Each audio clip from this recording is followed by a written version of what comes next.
Hello everybody, this is Andrew with Lucid Dream Infinity, and today I wanted to do just a different kind of video. I've got something really special for everybody today. I wanted to bring more of a visual element to our online discussion about lucid dreaming, and I thought that this might be really good, really helpful, just for kind of a pretty broad swath of the lucid dreaming community. If you're a person, if you're practicing wake back to bed right now, or if you're about to go to sleep and try to induce a lucid dream, I think this is going to be a really great video for you. And also, if you're a beginner and you're just starting out, part of the purpose of this video was to bring a visual component to the learning process about lucid dreaming.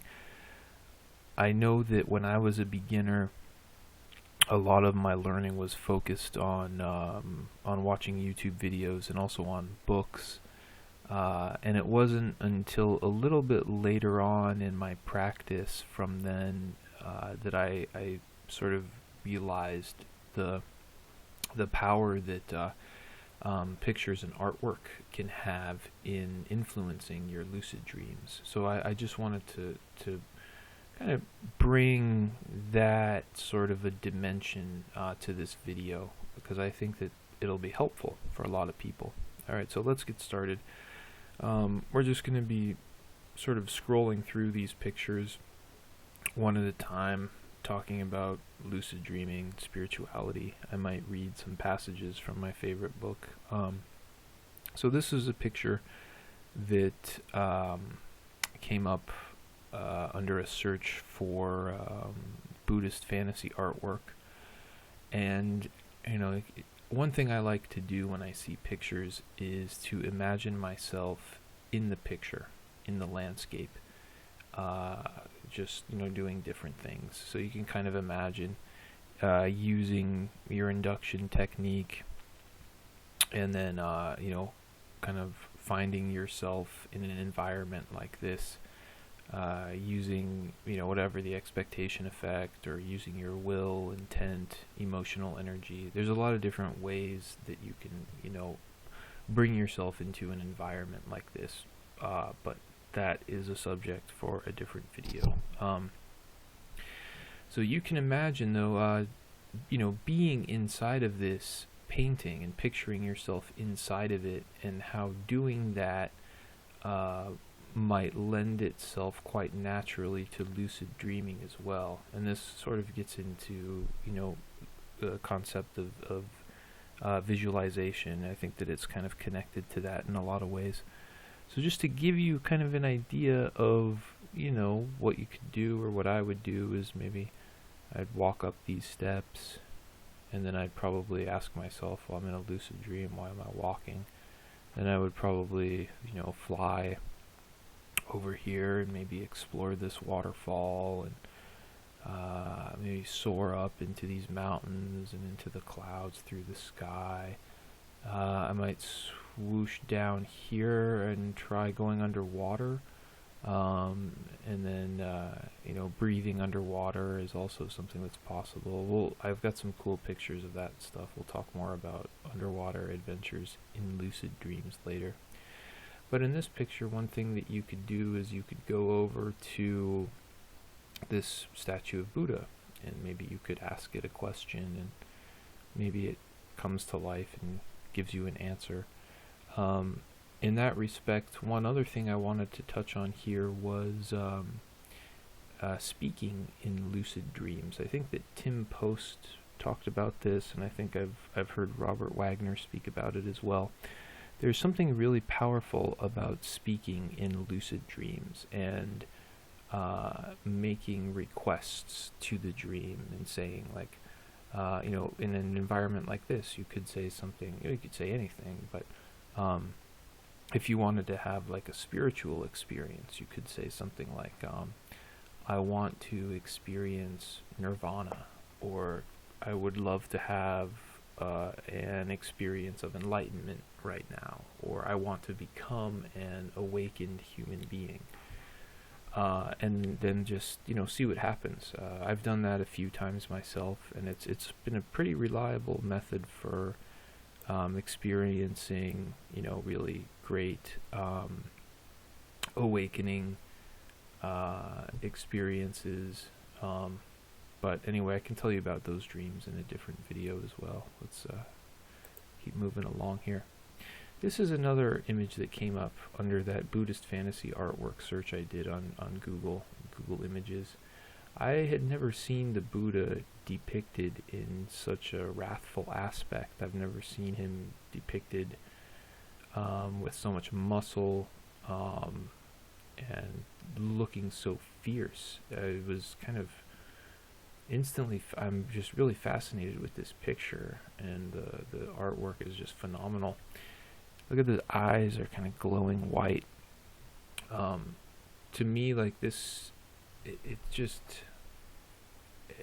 I think it's just a great picture. I mean, there's, I realize that it's a Buddha, and it's like a very serious picture, but this is, in some ways, it kind of reminds me of like a superhero in a comic book. You know what I mean? Like, I could imagine seeing the Incredible Hulk in this exact same pose, like holding the bad guy in his hand like this. So anyway, that's just something that's really cool, and that I wanted to share with you guys, and gals, of course. Okay, let's keep moving here. One thing I wanted to touch on in this picture is that when you're in a lucid dream, or at least when, according to my own experience, I find that when I move into the area of the dream that has the greatest amount of light, it can, or to the area of the dream that's the brightest, it helps a lot with stabilization. And that area of the dream that has light also tends to be the most clearly defined. And for a while, I would experiment with going into the darkest parts of the dream, where it had the least amount of light. And when I did that, more often than not, the dream would collapse.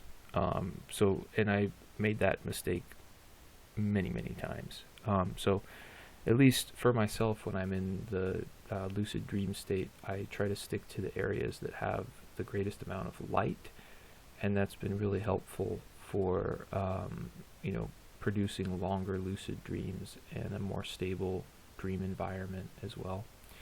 I really like fantasy artwork like this, things that have lots of arches, windows, lights, bridges, balconies, things like that. I like how this kind of, these structures kind of blend with the natural environment and the trees. And in a lucid dream, you can imagine yourself, flying around, going into this house, exploring inside of it. Yeah. This was a nice picture. It kind of reminded me of Valhalla from the movie Thor. There's a bridge over the ocean. It's really nice. I really like architecture like this, as you can see. I think that you're kind of getting an idea for the type of imagery and artwork that I use to inspire myself for lucid dreaming. This is interesting. I normally don't go for images like this. I used to when I was younger. I would really like these sorts of pictures, but it's interesting because in lucid dreams, you could go up to a being like this and start talking to it, asking it questions, and it would probably respond. So I thought it would be fun if I saw something like this in a dream to just, go up to it and ask it, hey, can I take a ride on your back and we can go explore the dream world together? You want to do that? Yeah. Just, different possibilities, different things. So I feel really connected to Buddhism because my first exposure to lucid dreaming was as an undergraduate studying Tibetan Buddhism. And if you have a meditation practice, if you're a spiritual person and you meditate, you may already know this, but combining meditation with lucid dreaming can be an extremely powerful and effective tool for realizing like full-on enlightenment. I know that in ancient Tibet, sometime around the 4th to the 7th century, there was a guru named Padmasambhava, and he's sort of historically credited with being the first human that discussed and wrote about and taught lucid dreaming. His name's Padmasambhava. He's more commonly known as Guru Rinpoche. And so, lucid dreaming was originally practiced in ancient Tibet as a spiritual practice for realizing ultimate enlightenment and nirvana. And I think Robert Wagner has also talked about how when you meditate in a lucid dream, it almost instantaneously leads to a very powerful spiritual enlightenment experience. So anyway, that's definitely something that's really cool and worth exploring if you're a spiritual person and interested in that at all. This is a really nice, simple picture of just a tree, a person meditating. There's a nice star in the sky. I usually like more visually complex pictures, but this one seems kind of nice. It has a really smooth flow to it. Yeah, back to the visual complexity. So you can imagine yourself, flying, soaring through this environment. Maybe you could go sit somewhere like right here and meditate, or you could meditate as you floated through the air, whatever. You could do anything in an environment like this. It kind of reminds me of the House of Elrond, right? You'd go up to this peacock and ask it for advice about what you should do with your life, or ask it something important that you need to know, or ask it what's the meaning of life, or what's the secret, what are the secrets of the universe. See what the peacock has to say about that stuff, and make a video and put it on YouTube, and because I want to know what it says to you. All right, cool. So one other option you have in lucid dreaming is exploring your own universe that you have within your mind. Once you begin developing a lucid dreaming practice and or a meditation practice, you really begin to see just what an amazing thing your mind is and can be when you exercise and train it properly. And I think that it's kind of tragic that a lot of human beings live their lives without ever, really understanding what it is that we're capable of. But I think that lucid dreaming is a very powerful way of making that discovery. And there's just so many things you can do with it too. I mean, I'm in this video, I'm kind of focusing on, like spirituality and, exploring the universe and, meditating and that side of it. But there's so many other things you can do with it. I mean, if you're, having trouble understanding something in school, you can use it to study. If you're learning a new language, you could use lucid dreaming to practice, understanding and speaking whatever language it is that you're learning. If you're working on some kind of, complex engineering problem or whatever it is, you can use lucid dreaming to help you figure out everything, basically, if you train yourself properly. And so here we are. You can just imagine yourself standing right here and just flying off into the universe and doing this. Yeah, really good stuff. Stephen LaBerge wrote a really great book called Exploring the World of Lucid Dreaming. And in that book, there were several accounts from, there were different letters written from,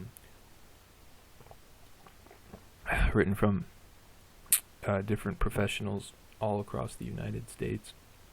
And one guy was a computer programmer, and when he was working on computer code, he would, have a lucid dream, and he'd go into like an old 19th century English parlor where he would meet Albert Einstein as a dream character, and the two of them would figure out the solution to the code that they were working on. And then he would wake up, remember the coding solution, write it down, test it work. And I think he said something like 99% of the time this worked perfectly. So, you read, and I mean, that's just one account of so many different experiences and applications that people have written about using lucid dreaming for, that I'm kind of surprised that lucid dreaming isn't utilized more in professional environments. So places that are like really doing, advanced research and things like that. You think of companies like Apple, Google, just the world shaping corporations, I think could benefit immensely by implementing lucid dreaming training programs for their employees, especially the ones that are working on highly advanced stuff that kind of come up against really unique, advanced, difficult to understand challenges. If you trained them in lucid dreaming and they had that as a resource that they could use when they encounter these problems, man, I think that would really be like putting on the after boosters in terms of your development. I think that would be really powerful. Another nice picture of the universe here. It's a really beautiful one, isn't it? Why, I could imagine myself just flying right into that light and becoming one with it. But I'll probably have to wait until I die to do that. Alright. This was an interesting one because it kind of reminds me of the pedagogic imagery that I see sometimes when I'm falling asleep.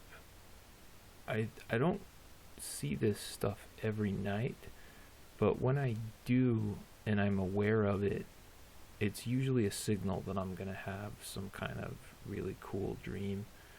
And this is like a really good representation of sort of like the bursts of color and the sort of like semi-formations that I see sometimes before I fall asleep.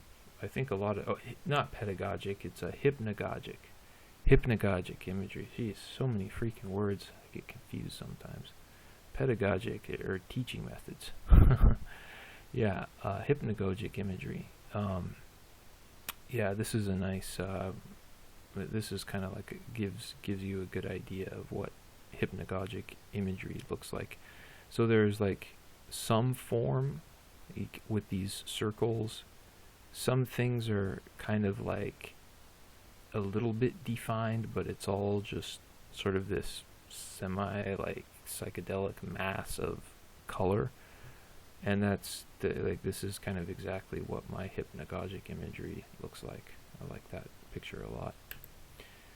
Okay, so we've got another universe one.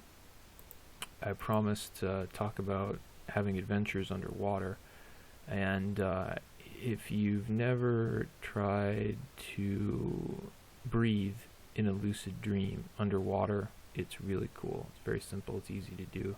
You just find a body of water, jump in, and breathe like you normally would. And it's like air, basically, in a lucid dream. Some of my coolest lucid dreams have been underwater adventures. I remember one time I had a dream where I went underwater, and it was just like a different world down there. There were all of these dream characters are having this big party. Everybody was just so happy and celebrating, and we were all just really happy that everyone else was there. That was a really special dream. I really liked that one a lot. Yeah, underwater dreams can be just the greatest. This is a nice one too. I would love to go to an environment like this in a lucid dream, walk around, fly, meditate, Another nice underwater environment. Yeah. So anyway, you kind of get the idea. So, yeah, kind of science fiction-y. You can visit, future civilizations and things like that. This is a really cool picture too. This is our last picture. So anyway, yeah, it's getting to be time to wrap this up. I think we're at about the 20-minute mark now. So hopefully, this is helpful to you if you're, like I said, if you're about to go to sleep or you want to practice wake back to bed or something like that, then this is a good video for you. So I just want to go out on one line from the Matrix. When you're in the lucid dream world, there's that one line that Neo says that we all know so well: don't think you can, know you can.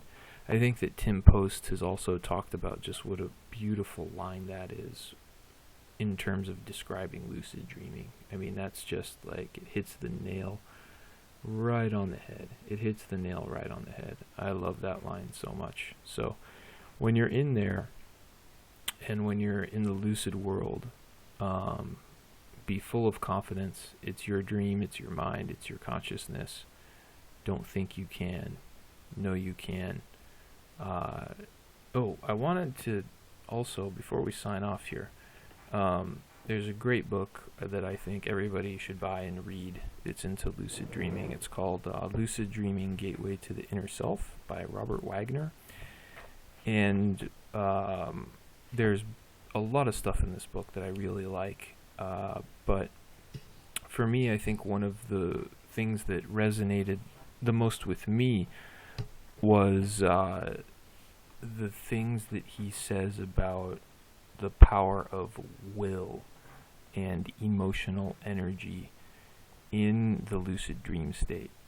So I'm just going to read a little bit of an excerpt from his book, and we're not going to monetize this video or anything like that because I don't own the rights to any of this artwork. But hopefully we won't get into any trouble for doing this. We're going to keep everything free. So anyway, Robert Wagner says, intent acts as a reality-creating principle, albeit a mysterious one, since we often do not or cannot know the response in advance of its creation. In many respects, intent shows us that reality creation partially occurs beyond us, beyond our doing, beyond our waking awareness. It hints at the fact that we co-create, I like that word a lot, we co-create the lucid dreaming reality. We do not create it exclusively.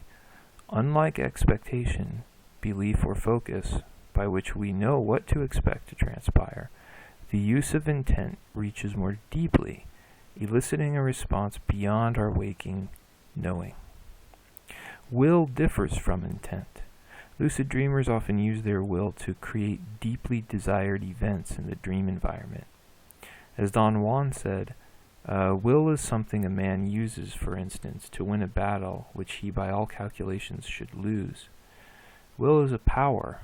Will is what can make you succeed when your thoughts tell you that you're defeated. Will is what makes you invulnerable. And then he goes on to say that in lucid dreaming, inward focus leads you to the will and a powerful means of creating reality. To make the will function requires two things: an inward concentration toward the emotions and a connection of emotions or emotional energy to a predetermined desire. When that inward wish becomes empowered by emotions, the lucid dreamer experiences a new type of reality creation in the lucid dream. Suddenly, the inner desire literally bursts into the outer experience. In the mentally responsive space of dreaming, creativity results from a new set of rules. Desire alone is not enough. You have to will that inner desire to the level of emotion.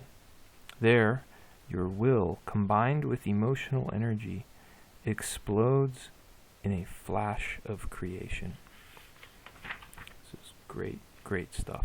And then he sort of wraps this up by saying, of all reality creators, the will stands closest to emotion. It feeds off emotion's energy to vitalize its mission. The will, when it bursts forth, realigns dream reality, carrying the dreamer's perception with it. That inward drawing of focus acts to compress the desire's expression until a powerful release occurs. In that moment, one experiences the birth of creation. Robert Wagner, great guy. I recommend watching all of the videos of him on YouTube because there's so much value and wisdom in what he says regarding lucid dreaming. So anyway, I just want to spend some time now and sort of tie what he's saying there to that statement about don't think you can, know you can, because I think that those two things are pretty closely related. When you're in there, when you're in the lucid dream state, it helps extremely. It extremely helps if you are full of confidence, and that confidence is something that you can use to fuel your will. And I think that Robert Wagner is basically saying the same thing in this book. And that's kind of the note that I wanted to end this video on, which is don't think you can, know you can. Alright, this is Andrew with Lucid Dream Infinity, signing off. I'll see you in the next video.